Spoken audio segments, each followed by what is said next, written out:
Nilai tukar rupiah masih berada dalam tekanan menjadi perhatian berbagai kalangan. Di tengah ketidakpastian ekonomi global dan dinamika pasar keuangan, langkah pemangku kebijakan dinilai menjadi kunci dalam menjaga stabilitas rupiah dan kepercayaan pasar.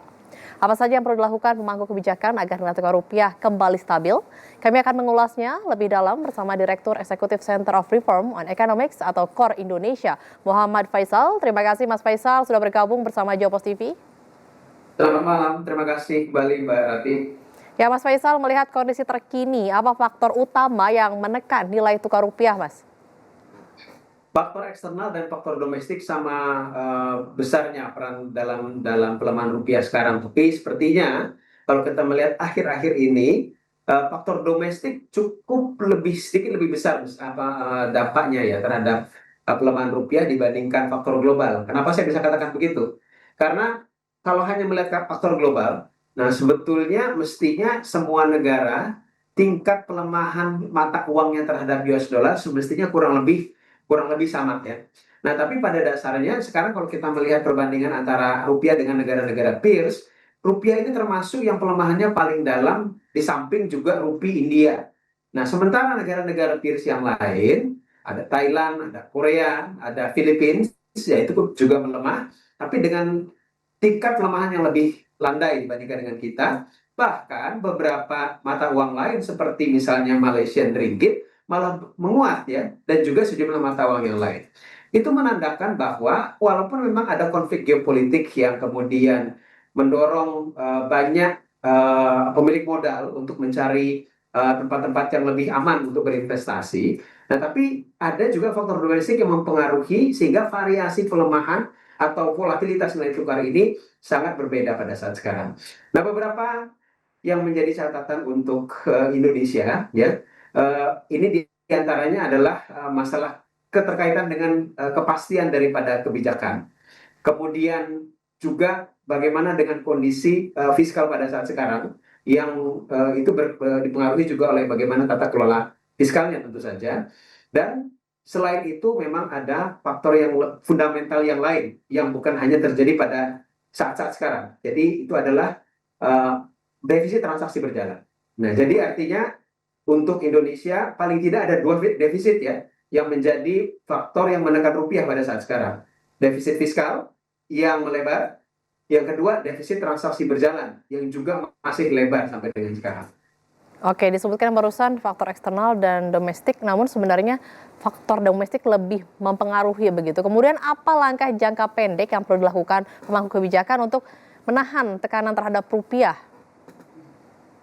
Kalau jangka pendek itu biasanya memang peran utama dari otoritas moneter yaitu BI ya, yang bisa melakukan menekan volatilitas nilai tukar itu atau menekan pelemahan lebih jauh daripada nilai tukar rupiah melalui instrumen-instrumen seperti penggelontoran cadangan devisa dan juga meningkatkan atau menaikkan BI rate ya, suku bunga acuan.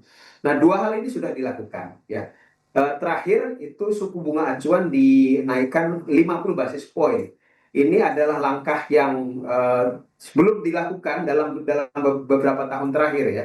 Jadi selama ini pelemahan nilai tukar itu dikendalikan dengan instrumen cadangan devisa. Oleh karena itu makanya cadangan devisa kita mengalami penurunan terus-menerus ya dalam beberapa bulan terakhir. Nah, tapi sepertinya dengan kecepatan pelemahan rupiah yang belum bisa dijinakkan, akhirnya terpaksa suku bunga pun harus dinaikkan dan dinaikannya juga harus 50 basis point. Nah, sehingga paling tidak ya, walaupun tidak memperkuat kembali posisi rupiah, paling tidak bisa menahan daripada pelemahan secara terus-menerus. Nah, itu dalam jangka pendek. Tapi tentu saja ini tidak cukup. Karena kalau melihat tadi sebab-sebab daripada tekanan terhadap nilai tukar rupiah, ini banyak sekali faktor di luar kebijakan moneter. Ya, jadi masalah kepastian dari sisi kebijakan ya, kemudian juga masalah tata kelola fiskal, stabilitas makroekonomi ya, ini yang menjadi hal-hal yang harus diperbaiki juga dalam jangka saya rasa bukan jangka menengah dan panjang ya. Ini juga masuk jangka pendek sampai jangka menengah juga seterusnya. Ya Mas Faisal, selain kebijakan moneter, mungkin bisa disebutkan lebih detail, dijabarkan apa saja yang mesti dibenahi pemerintah agar nilai tukar rupiah tidak semakin merosot. Satu tadi masalah fiskal saya sudah sampaikan. kita memang mengalami pelebaran defisit fiskal pada tahun ini yang jauh lebih lebar defisitnya dibandingkan dengan tahun lalu dan juga lebih lebar dibandingkan dengan defisit di tahun-tahun sebelumnya. Walaupun yang terbesar itu defisitnya pada saat COVID, 3 tahun pertama COVID dengan program pemulihan ekonomi nasional yang berakhir di tahun 2022 ya. Tapi itu kan adalah ada sandaran kondisi khusus ya, yang itu yaitu adalah ada krisis yang disebabkan oleh pandemi. Nah, tapi krisis sudah lewat ya, sehingga semestinya defisit fiskal bisa kembali lebih dikontrol ya setelah itu. Tapi pada kenyataannya pada tahun ini memang melebar. Selain karena faktor geopolitik, saya pikir juga memang ada tata kelola fiskal yang harus diperbaiki, terutama dari sisi belanja ya. Nah, satu hal yang penting memang adalah ketika pemerintah menetapkan untuk tidak menekan defisit fiskal jangan sampai lebih dari 3% terhadap PDB, itu salah satu langkah yang penting menurut saya, yang paling tidak menjaga kepercayaan terhadap tata kelola fiskal. Karena kalau sampai lebih dari 3%, dalam kondisi sebetulnya kita negara-negara lain tidak melakukan pelebaran seperti yang terjadi pada masa pandemi. Nah, ini yang dikhawatirkan juga akan mengikis kepercayaan terhadap tata kelola fiskal.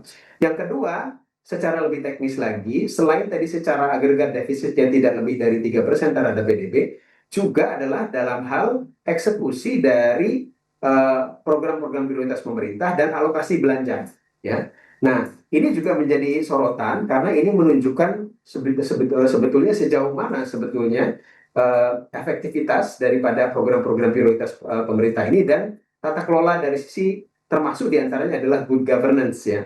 Karena dengan tata kelola yang baik, ini semestinya paling tidak investor itu percaya bahwa paling tidak fiskal ini walaupun ada defisit, ya tapi bisa dikelola dengan baik, tidak melebar ya, dan tidak terus-menerus melebar karena pengelolaan yang kurang baik.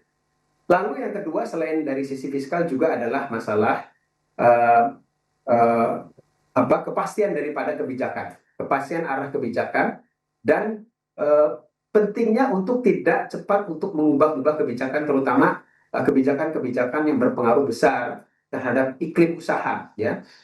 Di awal-awal memang sudah ada pendirian Danantara, kemudian ada beberapa juga kebijakan-kebijakan yang lain, termasuk yang terakhir misalnya pendirian Badan DSI ya untuk pengaturan ekspor impor, lalu juga ada tentang royalti, lalu juga ada kemarin sempat DHE yang sebetulnya kalau dari sisi konsep itu memang sangat basisnya cukup kuat. Nah, hanya saja yang menjadi pertanyaan atau keraguan adalah dari sisi manajemen implementasi eksekusinya yang harus tetap melihat bagaimana aturan main yang jelas ya dan tidak merugikan dari sisi pelaku usaha, dan yang kedua juga dari sisi good governance-nya ya, jadi meminimalisir potensi daripada rent seeking ya, itu beberapa diantaranya Mbak. Ya, disebutkan juga tadi Bank Indonesia sudah melakukan beberapa intervensi, salah satunya menaikkan suku bunga acuan. Begitu, apakah beberapa kebijakan yang diambil oleh Bank Indonesia ini sudah cukup untuk menopang nilai tukar rupiah saat ini? Kalau dari sisi kebijakan moneter, ya dari sisi otoritas moneter, menurut saya sudah cukup, ya. Tapi itu tadi yang saya katakan bahwa pelemahan nilai tukar ini ada faktor-faktor di luar moneter yang harus diperbaiki. Nah, jadi artinya kalau BI sudah melakukan usaha dari cadangan devisa, kemudian juga menaikkan tingkat suku bunga acuan.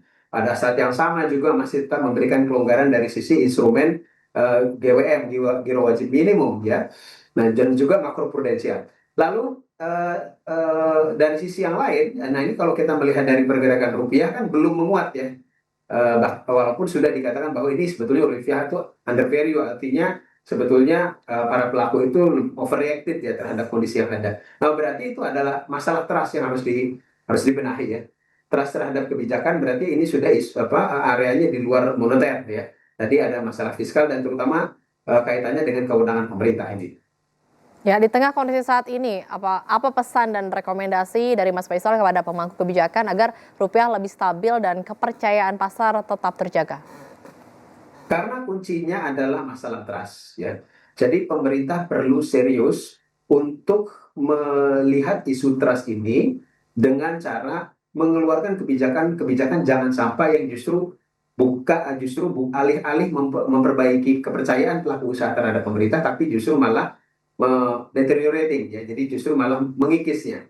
Nah, ini yang harus ada pertimbangan yang cukup matang menurut saya, sehingga kebijakan-kebijakan seperti yang kemarin-kemarin sudah dilakukan, ya, termasuk kontrol terhadap ekspor yang lebih, kemudian ada aturan perbajakan yang lebih, kemudian perubahan-perubahan kebijakan, miskomunikasi, perbedaan komunikasi antar menteri yang seringkali terjadi, itu harus diminimalisir, walaupun misalnya basis daripada atau alasan daripada dikeluarkannya kebijakan itu secara konsep itu benar ya atau sangat beralasan, tapi juga perlu memperhatikan satu dari sisi manajemen eksekusinya ya. Jangan sampai merugikan daripada atau membuat ketidakpastian dari sisi iklim usaha.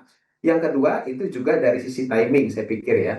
Nah, timing ini juga harus diperhatikan. Jadi jangan sampai dalam kondisi seperti sekarang yang justru kita prioritas untuk menjaga trust daripada pelaku usaha, justru memaksakan untuk melaksanakan kebijakan yang sebetulnya tidak harus sekarang gitu ya. Tapi bisa lebih diulur sampai kemudian trust itu at some point itu membaik. Ya, terima kasih telah bergabung bersama Jopos TV, Direktur Eksekutif Center of Reform and Economics atau KOR Indonesia, Muhammad Faisal. Sama-sama Mbak, selamat malam.